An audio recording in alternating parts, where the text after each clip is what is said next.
Your jet's not cool if it doesn't have tinted windows. Hello, Captain VFC here with another look inside the box of a kit, and today, because I'm trying to save up some flying hours, we've gone for something from Airfix. I'm nearly at enough for a free kit, so I thought, why not crack open another Airfix kit? This time the Havilland Vampire T.11 J28C. So this is a kit from, let me just check, 2013-ish? Yeah, 2013. This is a 2013 20, I've gone all common, a 2013 tool from Airfix that for whatever reason I never bought. It was always something that I intended to get. I have a great fondness for de Havilland aircraft and I like the Vampire, so it seemed like the obvious thing for me. I just never did. But this is also available as a gift set if you want paint, brushes and garbage cement with it as well. But this is the standard version from 2018. Like I say, never actually made it before. Never even opened it. Still sealed. Standard Airfix packaging. It tells you the two versions that it has on the front with explanations on the side. And the J28C thing is the Swedish designation for the aircraft there. The de Havilland Vampire T11 being the version at the top. A little bit of history, dimensions, tells you what paints it needs. It's a skill level 2. So, interesting. I mean, it's a small aircraft and they do it as a gift set. But it's a skill level 2. Nothing on the back, of course, and your spiel in multiple languages if you're that way inclined and actually want to pay attention to what you should and should not do, with your typical Airfix end. So anyway, we're going to stab it and see what is inside. We have a massive decal sheet.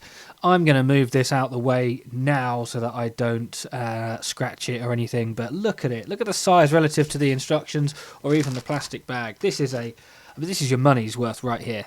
This is a decent set of decals. Are they any good? Well, probably. It's Cartograph. They look in register.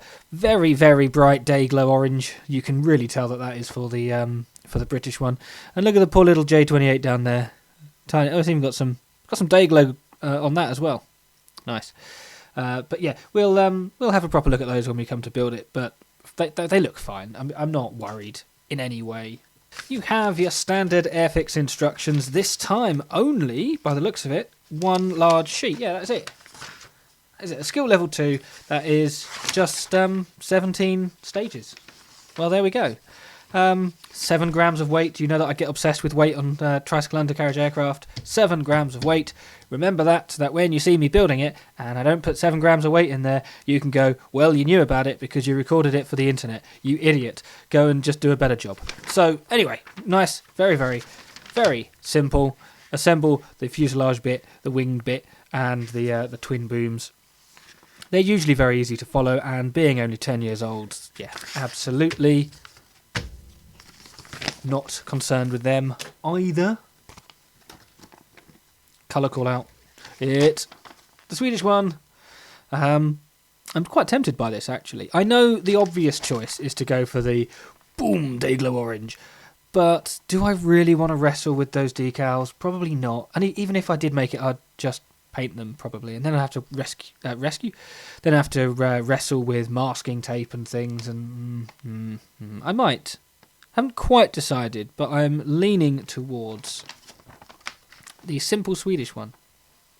We'll see. It's still got a bit of day glow, which again I might just paint because I now have a fluorescent orange from Hataka. Yeah, let me know what you think. I quite like the simple green. Of course, it does mention that it's Humbrol paint, so it's olive drab.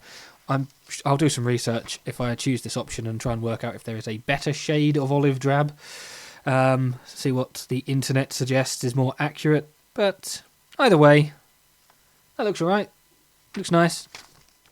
So on to the bit that we actually care about, the tooling itself, the plastic parts, and you have 3 of these light grey sprues and a clear one in here. I'm not taking it out the bag. We will assess whether they're clear or not during the building of it. They look fine through the bag, but I really... Oh look, there's even a windscreen wiper. Don't know if you can even... I probably can't see that. No, in fact, we'll pick it up on the build. But there is a little windscreen wiper on the windscreen. That's nice. I like that. Let's see. Are these A, B, and C, or are we going crazy with... Yeah, they are A, B, and C.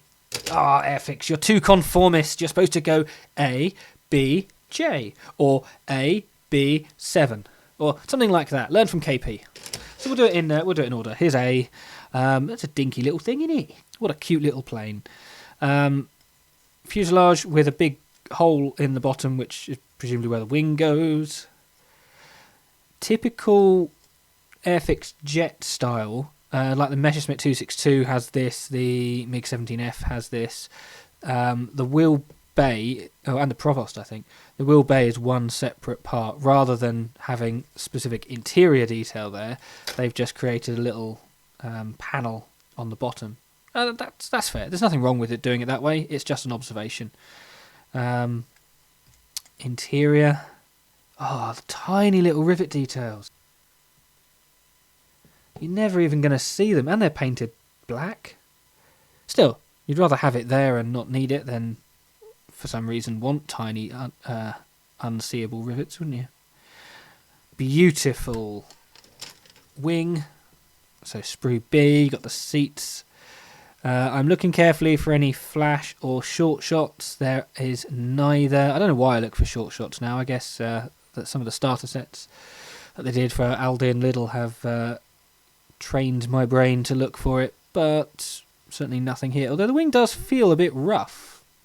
At the back here, that's not a particularly straight edge. That does feel a little bit crude. That is unfortunate. And then the booms. With a tiny little tail and, 2 pilots. Can you believe it? They've provided 2 pilots. Good lord. Well done, Airfix. They either do 1 or none, which for a 2-seater you think, well, brilliant. But nope, here we actually have 2 pilots. I won't use them, but I like that they're there. Are they the same as a Hawk, do we think? I just happen to have a Hawk pilot sitting there. He's been watching me for the last couple of weeks, actually. Hasn't said anything. The detail is exactly the same. I'm going to go out there and say that this is the same pilot. Yep, exactly the same uniform. Everything about them is the same size. Yeah, so it's got basically the Hawk's pilots. So if you are annoyed that the Hawk, the normal release Hawk, has only 1 pilot, because that's it. That's from my second Hawk. Then what you can do is send me a stamped self-addressed envelope, and I will send you 2 of these pilots. I won't actually do that. If you do want them, then by all means ask me. But I'm not gonna give you my address. Therefore, you can't send me self-addressed stamped envelopes. Either way, yes, pilots. That was a very long way of saying, look, pilots. So there we go. Let me know if you think I should do the British one or the Swedish one. No guarantees I will pay attention to what you say, but I would like to know what the general consensus is. Follow me on Twitch if you want to see me build this, because this is one that I will almost certainly be doing entirely on stream. Link will be at the end of the video. It's down below in the description as well. And like, subscribe, notification bell if you want. Personally, I don't do the notification bell. I just remember that people post at certain times and check when I'm free if I've got some modelling to do and I don't want to stream. So do that. Either way, thanks for tuning in, and hopefully see you again one day in the future. Goodbye.